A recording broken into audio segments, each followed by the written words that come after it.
और उसकी 3 बेटियों की कहानी। ये एक शख्स करमदीन की कहानी है जिसकी 3 बेटियां थीं। इसकी बीवी कुछ साल पहले वफात पा चुकी थी। इसकी तीनों बेटियां बहुत खूबसूरत थीं, लेकिन सबसे छोटी बेटी जहानत में सबसे आगे थी। उसका नाम ज़ैनब था। करमदीन अपनी बेटियों से बहुत मोहब्बत करता था और कभी उन्हें माँ की कमी महसूस न होने देता। वो उनकी हर ख्वाहिश पूरी करता। जब बेटियां बड़ी हो गईं तो वो खुद अपने वालिद के लिए खाना बनाती थीं। जब करमदीन काम पर जाता तो बेटियां उसके लिए खाना तैयार करके देतीं। इसी गांव में एक बीवा औरत और उसकी बेटी भी रहती थी। वो बीवा रोज़ घरों में जाकर कुछ ना कुछ मांगती रहती। जब भी करमदीन की बेटियां खाना पका रही होतीं, वो बीवा औरत उनके घर आग मांगने आ जाती। ज़ैनब को वो औरत बिल्कुल पसंद नहीं थी। वो अक्सर कहती, ये औरत हमारे घर क्यों आती है, ये अच्छी औरत नहीं है। इसकी बड़ी बहनें कहतीं, वो बेचारी बीवा है, अगर वो हमारे घर से आग ले जाए तो क्या फ़र्क पड़ता है। ज़ैनब खामोश हो जाती, लेकिन खबरदार ज़रूर करती, एक दिन ये औरत हमारे लिए मुसीबत बनेगी। ऐसा रोज़ होता रहा।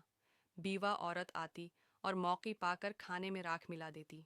करमदीन ने महसूस किया कि खाने का जायका बिगड़ गया है। उसे शक हुआ कि शायद बच्चियां खाना पकाने में गलती कर रही हैं, लेकिन मोहब्बत की वजह से वो कुछ न कहता। एक दिन उसने चुपके से बेटियों को देखने का फैसला किया। उसने देखा कि बड़ी बेटी चावल धो रही है, दरमियानी बेटी सालन पका रही है और ज़ैनब बर्तन धो रही है। सब कुछ ठीक था, लेकिन इसी वक्त बीवा औरत फिर आ गई। ज़ैनब उससे झगड़ने लगी, जबकि बहनें खामोश रहें। इसी दौरान बीवा औरत ने खाने में चुपके से राख मिला दी। करमदीन सब कुछ देख चुका था। वो गुस्से से बीवा को बुलाया और कहा, तुमने मेरे खाने के साथ ये किया क्यों किया? बीवा औरत ने इदाकारी करते हुए सीने पर हाथ रखा और कहा, मैं तो बस ये देखना चाहती थी कि आप अपनी बेटियों से मोहब्बत करते हैं या नहीं। आपने उन पर गुस्सा नहीं किया, उसका मतलब है आप अच्छे बाप हैं। करमदीन उसकी बातों और खूबसूरती से मुतासिर हुआ। बजाय सज़ा देने के उसने इस बीवा से शादी कर ली, अपनी बेटियों से पूछे बगैर। शादी के बाद नई बीवी बेटियों से नफरत करने लगी। वो चाहती थी कि बेटियां घर से चली जाएं, ताकि वो और उसकी बेटी सुकून से रह सकें। वो बेटियों से तमाम काम करवाती, उन्हें मुनासिब खाना न देती और हर वक्त डांटती। बेटियां खामोशी से सब कुछ बर्दाश्त करतीं। एक दिन ज़ैनब ने अपनी बहनों को रोते देखा और कहा, चलो जंगल चलते हैं, दिल बहलेगा।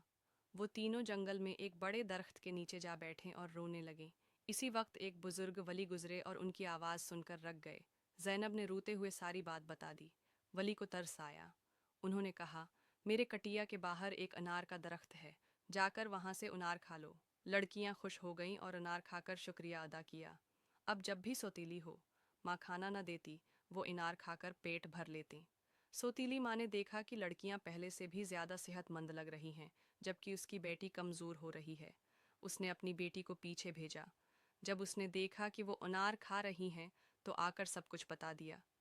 ज़ैनब ने ये देख लिया था और बहनों को फिर खबरदार किया, लेकिन बहनों ने सौतीली बहन को भी अनार पेश किया। अब सौतीली माँ ने एक नया चालाकी भरा मंसूबा बनाया।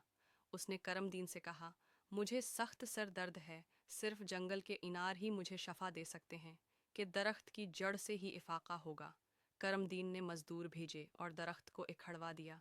जब लड़कियां जंगल गईं और दरख्त न पाया तो वो बहुत रोएं। वली दोबारा आए और कहा, गम न करो, अल्लाह कुछ बेहतर देगा। उन्होंने ज़मीन की तरफ इशारा किया और वहाँ से दूध का चश्मा जारी हो गया। उन्हें एक मिट्टी का प्याला दिया और कहा, जितना चाहो पी लो। अब लड़कियां रोज़ दूध पीने लगें। सौतीली माँ को फिर शक हुआ। उसने दोबारा अपनी बेटी को भेजा और जब दूध पीते देखा, सब कुछ आकर बता दिया। ज़ैनब ने उसे देख लिया और खबरदार किया, लेकिन बहनों ने फिर नरमी से पेश आकर सौतीली बहन को भी दूध दे दिया।